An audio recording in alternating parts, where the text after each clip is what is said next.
Voici, je viens bientôt et ma rétribution est avec moi pour rendre à chacun selon ce qu'est son œuvre. Apocalypse 22, 12. Une bénédiction particulière est promise au lecteur du livre de l'Apocalypse. Heureux celui qui lit à ceux qui entendent les paroles de la prophétie et qui gardent les choses qui y sont écrites. Car le temps est proche. Apocalypse 1, 3.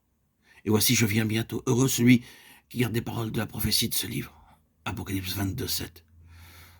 Le message de ce livre est donné en vue de nous préparer pour la seconde apparition du Seigneur Jésus-Christ.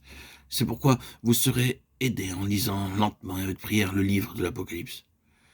Une bénédiction nous sera donnée alors que nous commencerons l'étude des 7 noms donnés au Saint-Esprit selon Apocalypse 1, 1 à 6, 3, 1, 4, 1 à 5, 5, 5 et 6.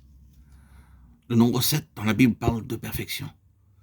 Lorsque Christ parle de ces 7 esprits, il entend par là l'œuvre complète et parfaite du Saint-Esprit dans nos vies. Dieu dit en fait, connaissez-vous la signification de cet esprit? Alors, laissez-les travailler en vous librement et vous serez élevés jusqu'à mon trône. Les 7 esprits parlent de l'esprit tout entier.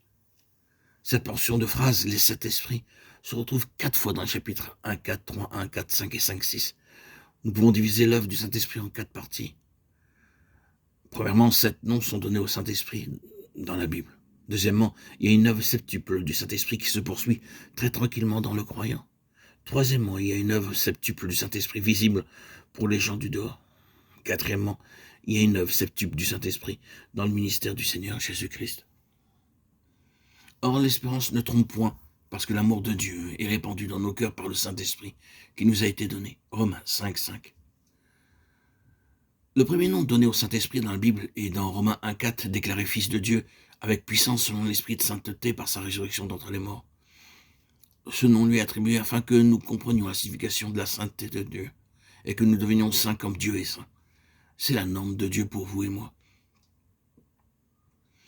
Dans Hébreux 9, 14, nous lisons combien plus le sang de Christ que par l'Esprit éternel s'est offert lui-même sans tâche à Dieu purifiera-t-il votre conscience des œuvres mortes afin que vous serviez le Dieu vivant.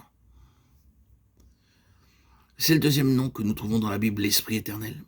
Il nous a donné l'Esprit pour nous enseigner les choses éternelles.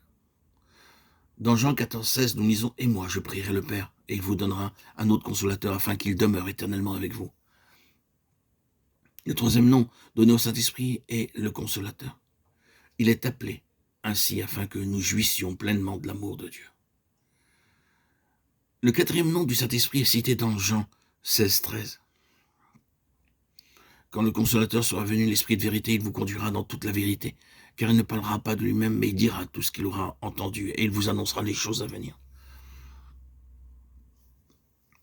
L'Esprit de vérité enseignera et il vous annoncera les choses à venir.